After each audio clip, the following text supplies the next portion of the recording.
Hello everyone, welcome to our channel. आज मैं फिर से एक बार सभी का स्वागत करता हूं एक नए टॉपिक के साथ और एक नए चैप्टर के साथ। हम लोग जो स्टार्ट करने वाले हैं वो एक नया चैप्टर होगा जिसका नाम है कार्बन एंड इट्स कंपाउंड। और आज जो टॉपिक स्टार्ट होने वाला है, हम लोग इंट्रोडक्शन स्टार्ट करेंगे कार्बन के बारे में और ऑर्गेनिक कंपाउंड के बारे में।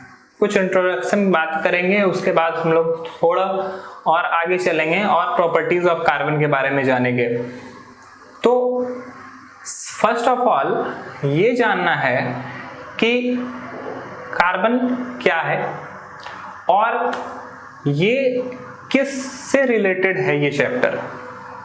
तो ऑब्वियसली नाम से ही आपको पता चल जा रहा होगा कि कार्बन एंड कंपाउंड इस चैप्टर का नाम है, तो ये कार्बन से ही रिलेटेड है और उसके कंपाउंड से ही रिलेटेड है। और कार्बन एक ऐसा एलिमेंट है जो कि इस पूरे अर्थ, इस पूरे यूनिवर्स के लिए बहुत ज्यादा इंपॉर्टेंट है। तो वो कैसे इंपॉर्टेंट रखता है और उसका कितना कंपाउंड है, इन सभी बातों पे हम लोग फोकस करेंगे। तो चलिए स्टार्ट करते हैं आज का lesson, carbon and its compound. तो फर्स्ट ऑफ ऑल ये वर्ड कहाँ से आया, ये कार्बन क्या है? तो इसको हम लोग जो पढ़ते हैं, केमिस्ट्री का 3 ब्रांच होता है, मैं आपको बता देता हूँ।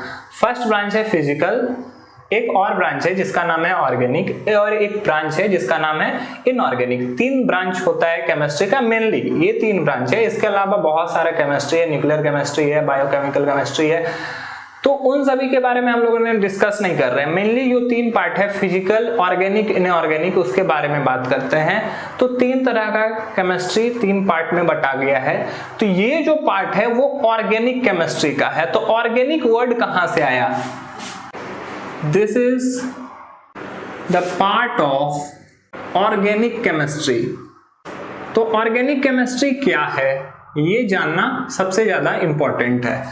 तो पुराने जमाने में, एशियन टाइम में, लोगों का मानना था कि कार्बन के डिस्कवरी के बाद बहुत लोगों का मानना था कार्बन जब भी मिलेगा वो सिर्फ और सिर्फ लिविंग थिंग से मिल सकता है या नेचुरल चीजों से मिल सकता है। कार्बन मिलता था शुगर से। शुगर कहाँ से ऑब्टेन कर रहे हैं हम लोग? शुगर केन से, मतलब कि पेड़ से। जितना भी कार्बन, शुगर, स्टार्च या कोई भी कार्बन का सोर्स अगर पहले जमाने में था तो वो था लिविंग थिंग से। तो उन लोगों का मानना था कि कुछ भी चीज अगर वो कार्बन से रिलेटेड है, कार्बन है, तो उन सभी को ऑर्गेनिक कंपाउंड बोलता था, ऑर्गेनिक बोला जाता था, ऑर्गेनिक सब्सटेंस, क्योंकि वो आसानी से डिकम्पोज हो जाते थे, ये पेड़ वगैरह से मिलता था, तो इसलिए उसके लिए ऑर्गेनिक वर्ड का यूज हुआ। और ये पहले का मानना था कि जो ऑर्गेनिक सब्सटेंस है वो सिर्फ और सिर्फ नेचर से मिलता है, लिविंग थिंग से मिलता है। नॉन लिविंग थिंग से इसको नहीं बना सकते, इसको लेबोरेटरी में तैयार नहीं कर सकते, ऐसा उन लोगों का मानना था। 1815 में, 1815 ईस्वी में एक साइंटिस्ट जिसका नाम था बर्जीलियस, उन्होंने इस बात को लिखा, ठीक है, जो कि कहलाता है whittle force theory. Whittle force theory क्या है, उन सभी के बारे में हम लोग बात करेंगे अभी। लोगों का यही मानना था कि कार्बन का जो भी सोर्स है वो लिविंग थिंग्स है और वो लिविंग बीइंग्स से ही आ सकता है, नॉन लिविंग थिंग से उसको प्राप्त नहीं किया जा सकता है। ऑर्गेनिक वहीं से फेमस हुआ, ओके।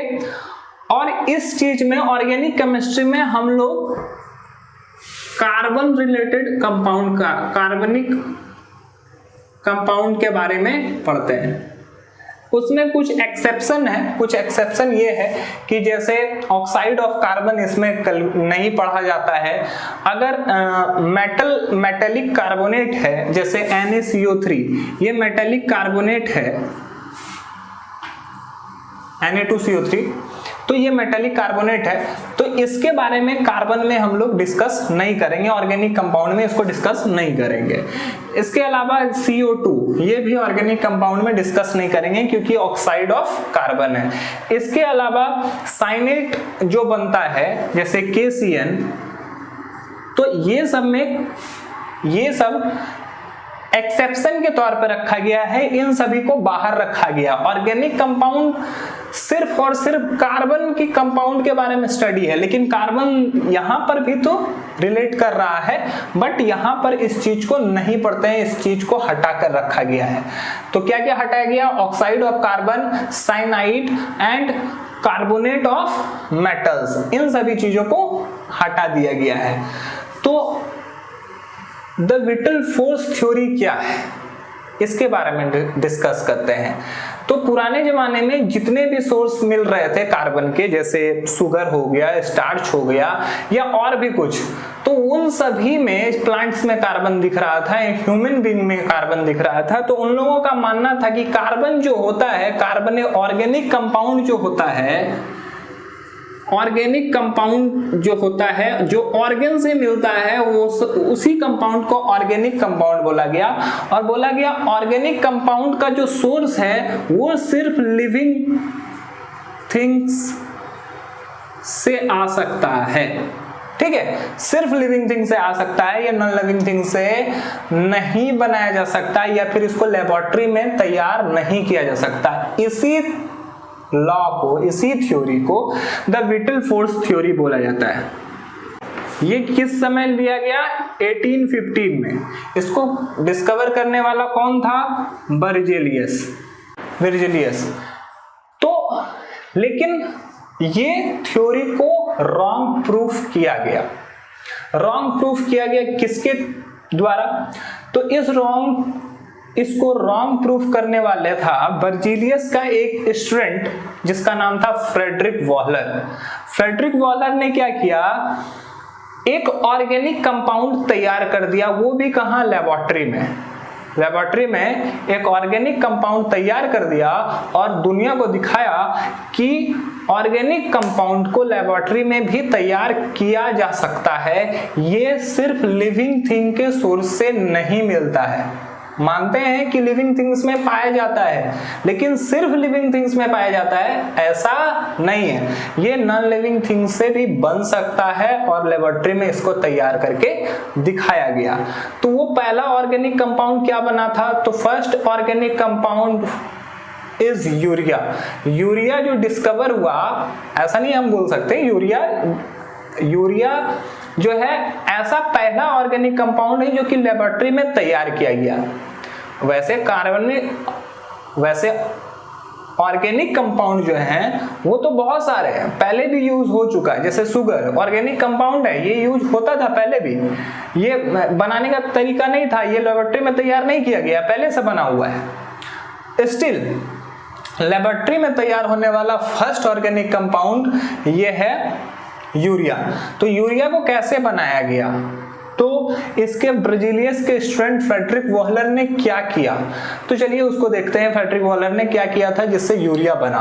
पहले फ्रेडरिक वॉलर की थ्योरी को जानने से पहले हम लोग डेफिनेशन कर लेते हैं ऑर्गेनिक कंपाउंड का। ऑर्गेनिक कंपाउंड क्या है?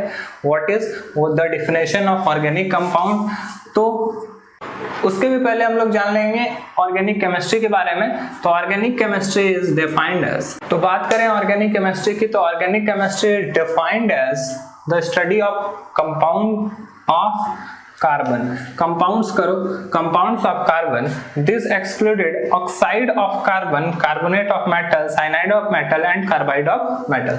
अब देखो इसमें क्या क्या नहीं पढ़ते हैं हम लोग। ऑर्गेनिक कंपाउंड में कार्बन के कंपाउंड के बारे में पढ़ते हैं, बट वहां पर एक्सक्लूड किया गया है, उसको हटाया गया है ऑक्साइड ऑफ कार्बन को, मतलब कि carbon monoxide, carbon dioxide, carbon trioxide, ये सब हम लोग ऑर्गेनिक कंपाउंड में नहीं करेंगे। कार्बोनेट ऑफ मेटल जैसे sodium carbonate, sodium bicarbonate, magnesium carbonate, calcium carbonate, इन सभी के बारे में भी हम लोग ऑर्गेनिक कंपाउंड में नहीं पढ़ेंगे। साइनाइड ऑफ मेटल्स KCN सब के बारे में और कार्बाइड के बारे में भी हम लोग मेटल के में नहीं पढ़ेंगे। तो हम लोग क्या पढ़ते हैं, ऑर्गेनिक केमिस्ट्री यही है। ऑर्गेनिक कंपाउंड किसको बोलते हैं, the compound which is related the compound which are obtained by carbon known as organic compound। जो कार्बन से जो कंपाउंड मिलता है वो ऑर्गेनिक कंपाउंड कहलाता है। ओके, तो ये कार्बन ऑर्गेनिक केमिस्ट्री और ऑर्गेनिक कंपाउंड। अब हम लोग बात करेंगे द ब्रिटल फोर्स थ्योरी के बारे में, जिसके मैंने हम लोग बताया। अब हम लोग सिंथेसिस सीखेंगे जो कि फ्रेडरिक वॉलर ने किया था। तो फ्रेडरिक वॉलर 1828 में एक कंपाउंड को डिस्कवर किया जिसका नाम था यूरिया। उसको सिंथेसिस कैसे किया गया, जब अमोनियम साइनेट को लिया गया और उसको हीट किया गया तो वो यूरिया में कन्वर्ट हो गया। अमोनियम साइनेट क्या है, देखो ये है अमोनियम साइनेट जो कि है इनऑर्गेनिक कंपाउंड, इनऑर्गेनिक कंपाउंड है और ये कन्वर्ट हो जाता है। जब इसको हीट किया जाता है तो ये यूरिया में कन्वर्ट हो जाता है। यूरिया का फॉर्मूला होता है H2NCONH2। तो ये यूरिया में कन्वर्ट हो जाता है। ये यूरिया जो है वो ऑर्गेनिक कंपाउंड है। ऑब्जेक्टिव में ये क्वेश्चन जरूर आ सकता है कि which compound is first discover in laboratory, which organic compound is discovered in laboratory। तो यूरिया आपको लिखना है। देखो ये है NH4CNO, ये इनऑर्गेनिक कंपाउंड है। जब इसका सिंथेसिस ये रीअरेंज होता है और यूरिया में कन्वर्ट हो जाता है। तो इनके थ्योरी के वजह से जो the brittle force theory popular था बर्जीलियस का, वो रॉन्ग प्रूफ हुआ। और क्या हुआ कि इनके बाद एक के बाद एक कंपाउंड खोज होते गया। फ्रेडरिक वॉलर ने ऐसा करने किया, उसके बाद बहुत सारे साइंटिस्ट ने बहुत सारा ऑर्गेनिक कंपाउंड खोजा और अभी तक ऑलमोस्ट 50 लाख ऑर्गेनिक कंपाउंड है। 50 लाख ऑर्गेनिक कंपाउंड है, या ऐसा बोल सकते हो 5 मिलियन ऑर्गेनिक कंपाउंड प्रेजेंट है। हर ईयर 1000 लगभग 1000 कंपाउंड ऐड हो जाता है इस चीज में।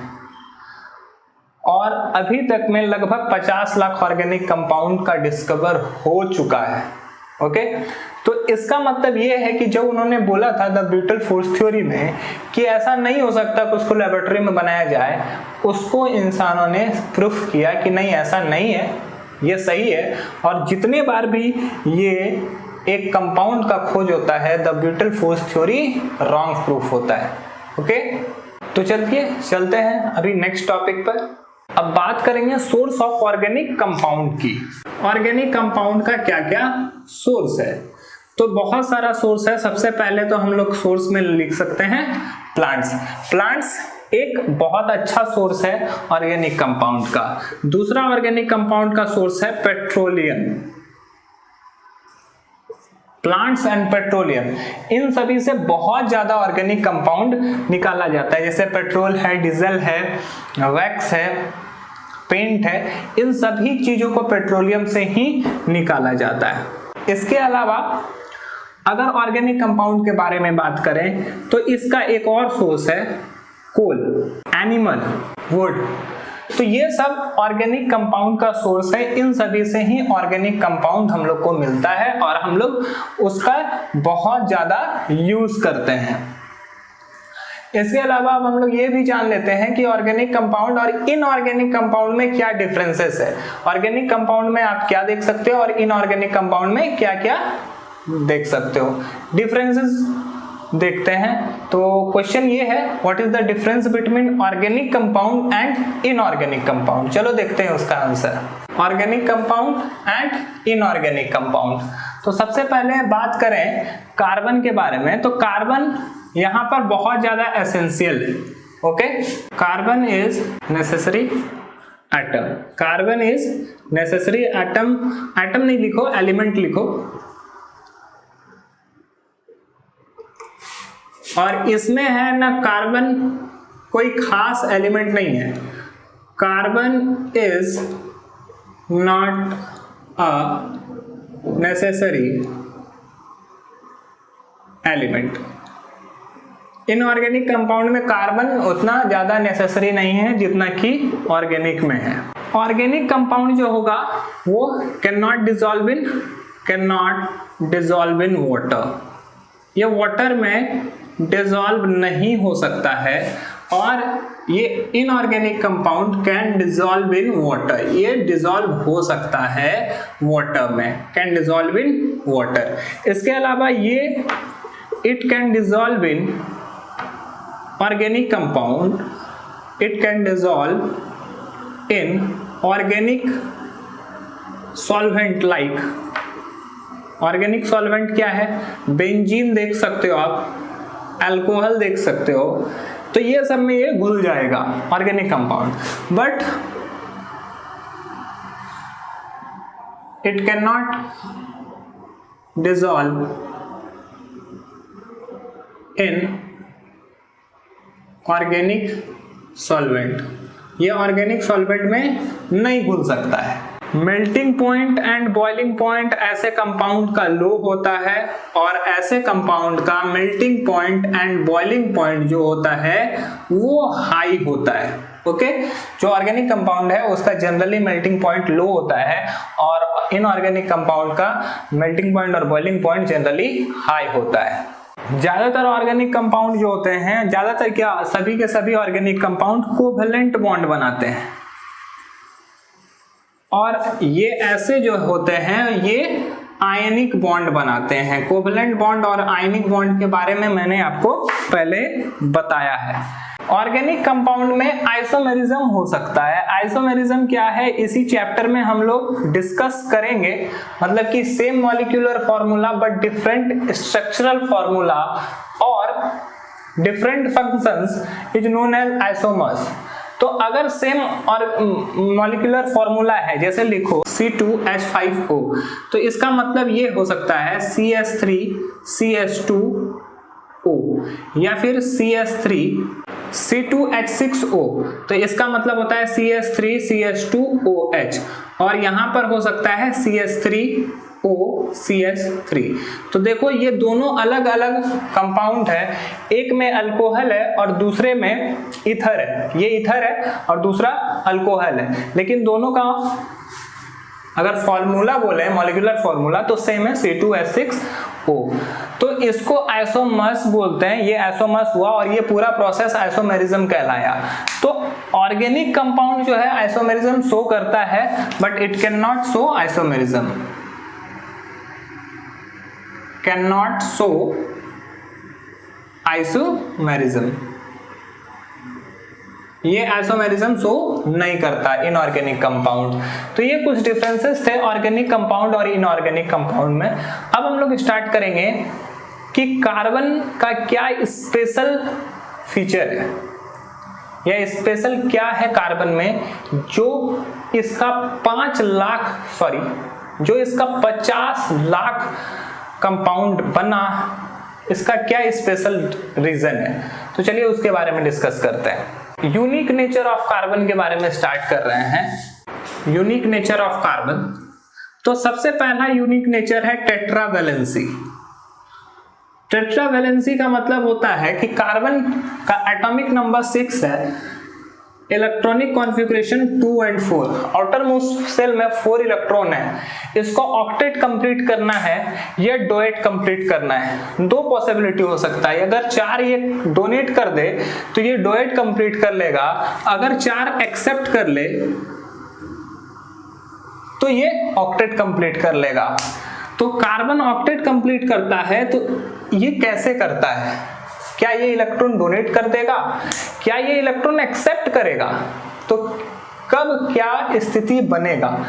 तो कार्बन के मैं बता दूं, कार्बन इलेक्ट्रॉन डोनेट नहीं कर सकता है। रीजन क्या है इसका, डोनेट करने का रीजन क्या है। डोनेट करके ये डोनेट पूरा कर सकता है, बट ये डोनेट कर नहीं सकता। रीजन है कि जब ये इलेक्ट्रॉन निकालता है तो इसका कुछ ना कुछ एनर्जी होता है, जो कि एनर्जी चाहिए इसको इलेक्ट्रॉन निकालने के लिए। ओके और जब इससे इलेक्ट्रॉन निकलेगा तो ऑब्वियसली कार्बन का एनर्जी डाउन होगा। तो कार्बन का एनर्जी इतना ज्यादा लो हो जाता है एक इलेक्ट्रॉन निकालने के बाद, इसका आयनाइजेशन एनर्जी इतना ज्यादा चाहिए कि ये दूसरा इलेक्ट्रॉन निकाल ही नहीं सकता। तो इसलिए कार्बन कभी भी इलेक्ट्रॉन डोनेट नहीं कर सकता है। रीजन क्या है, उसके पास उतना एनर्जी नहीं है जो कि इलेक्ट्रॉन को डोनेट कर पाए। तो दूसरा ऑप्शन ये बनता है कि ये डोनेट नहीं करेगा, ठीक है, डोनेट नहीं करेगा। तो दूसरा कंडीशन ये है कि ये गेन कर ले, एक्सेप्ट कर ले किसी का, तो ये इलेक्ट्रॉन आउटर मोस्ट सेल में 4 इलेक्ट्रॉन है, ऑक्टेट कंप्लीट करने के लिए क्या करना होगा, 4 इलेक्ट्रॉन को लेना होगा, 4 इलेक्ट्रॉन एक्सेप्ट करना होगा। तो उस समय कंडीशन क्या है, क्या अब इसके पास एटॉमिक नंबर अगर Z6 है, तो प्रोटॉन भी इसके पास 6 है और इलेक्ट्रॉन भी इसके पास 6 है, ये न्यूट्रल एटम है। और जब 4 इलेक्ट्रॉन लेगा तो ऑब्वियसली 4 इलेक्ट्रॉन यहां पर लेने के बाद इसके पास इलेक्ट्रॉन हो जाएगा 10 और प्रोटॉन रहेगा 6 का 6। तो ये क्या होगा, ये एटम एक दूसरे को बैलेंस नहीं कर पाएगा। प्रोटॉन 6 का 6 है और इलेक्ट्रॉन -10 हो गया, तो ये एक दूसरे को बैलेंस नहीं कर पाएगा और ये बॉन्ड टिकेगा नहीं, ये एटम टिकेगा नहीं। तो ऐसे स्थिति में क्या होगा, वो इलेक्ट्रॉन को एक्सेप्ट भी नहीं कर सकता, दोनों में से कुछ भी नहीं कर सकता, ना इलेक्ट्रॉन डोनेट कर सकता है ना एक्सेप्ट कर सकता। तो ऐसे स्थिति में कार्बन क्या करेगा, तो ऐसे स्थिति में कार्बन शेयर करता है। कार्बन 4 इलेक्ट्रॉन अपने आउटर मोस्ट सेल से किसी दूसरे एटम के साथ शेयर कर लेगा। शेयर करने से क्या होता है कि कार्बन को ना इलेक्ट्रॉन डोनेट करना पड़ेगा ना एक्सेप्ट करना पड़ेगा, तो कार्बन का आसानी से ऑक्टेट कंप्लीट हो जाता है। देख लो यहाँ पर शेयर करने से कार्बन का ऑक्टेट कंप्लीट हो जाता है।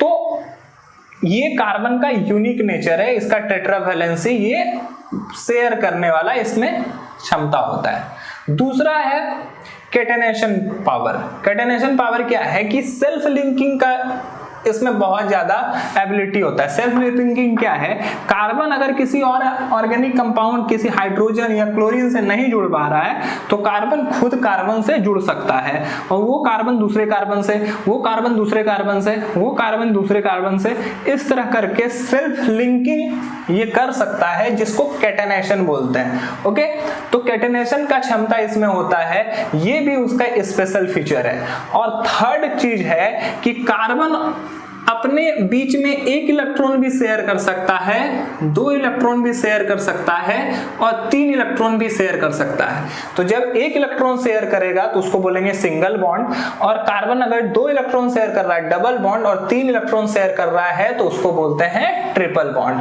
तो इसका मतलब ये है कि carbon can make single bond, double bond and as well as triple bond. तो तीनों तरह का ये बॉन्ड बना सकता है। तो ये कुछ स्पेशल फीचर है कार्बन का, जिसके वजह से हजारों लाखों कंपाउंड बन पाया कार्बन से। सबसे इंपॉर्टेंट जो है वो है टेट्रावैलेंसी और कैटेनेशन पावर। तो इसके वजह से कार्बन बहुत ज्यादा वाइडली रेंज में यूज हुआ और बहुत ज्यादा कंपाउंड बनाया। प्लास्टिक, पॉलीथीन, जितने भी चीज आपको, अधिकतर चीज में कार्बन आपको मिलेंगे, ऑर्गेनिक कंपाउंड आप देख सकते हैं अपने आसपास में। आज की क्लास में इतना ही। आई होप ये आपको पसंद आया होगा। That's all, thank you.